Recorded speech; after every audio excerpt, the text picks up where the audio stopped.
guys, welcome back. Minecraft with Dummies here, and today I've got a little secret entrance that works in stone walls. So this is smooth stone, and when you break it, it obviously turns into cobble with a regular pickaxe. But then the wall will rebuild itself while giving a pulse in a location that you can choose.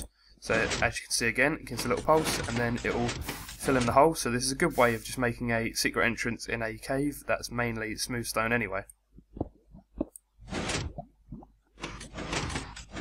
Now for what this does, this is actually pretty compact. Basically this is a smooth stone generator rather than a cobblestone one. So it creates the stone and this piston pushes it forward, but it's on a little clock, and basically what it does is when you break this block, the circuit is broken, but it stays broken for a long enough time using repeaters so that this can the clock can work long enough to push 2 blocks out rather than just 1.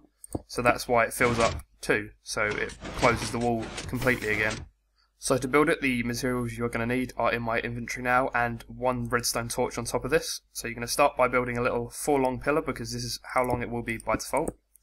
Put a piston on the end of this, and now you're going to build your lava and water sources. So you want to do a little caging around here, and then you're going to put your lava on the top bit, and then on the side you're going to put water. So it doesn't really matter which side, you can just mirror this, and then you just create your little water source in here.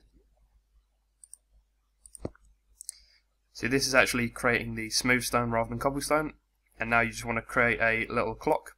So the clock's going to go down here, and it's going to go in this little space down here, and you shift click them into each other to make them face into each other. Now the output from these hoppers is just a simple comparator outwards into a block, and this goes into a piece of redstone which ends up powering the piston over here. So you just do it like this. See, because this is a redstone, it will power this block which will power the piston. So now you've got to bear in mind that your stone wall will be here, and then you're just going to put a block to the side here like this, and then underneath this block there's actually going to be a redstone torch, which I said I'm going to put in, and then you're going to put that in here so it's powering this block, which can power this repeater that's going to be here, and this is going to be on full tick, so 4, and that's going to be the same for all the repeaters. This is going into a block, which is then going down, so I mean not down, it's going along like this, so another repeater here on the full amount of ticks. Now you're going to need to replace this piece of glass with a solid block so the power can go down, and you're going to go down like this, piece of redstone here. Now this is actually going to be replaced by a block as well, so like this.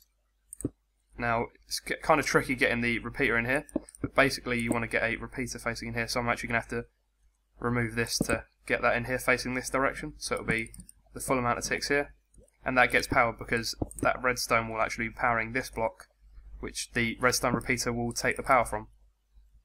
Now you're going to want another repeater that this is going into, again on the full amount of ticks, so 4, going into this hopper.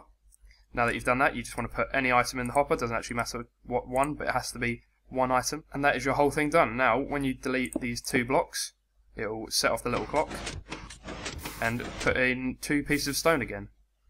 And clearly you just want to plug up any gaps, so this would be like here, you don't want the water falling out here, and under here as well, just so no water falls out and breaks any of your redstone. So again, here you go, we'll fill up the gap again. Now in terms of outputs, you're probably going to want to take it from this piece of repeater over here, so if you want it in the off state by default, you're just going to want to put a redstone torch on here, and that will just invert it by default, or you can just take it out from here as normal, because this will power through the block and you can just put redstone or whatever you want on the other side. So that is all there is to this build. It's pretty simple, quite resource friendly, and quite a different way of opening the door, I guess. So thank you very much for watching this video, guys, and I hope you enjoyed it. I will see you next time.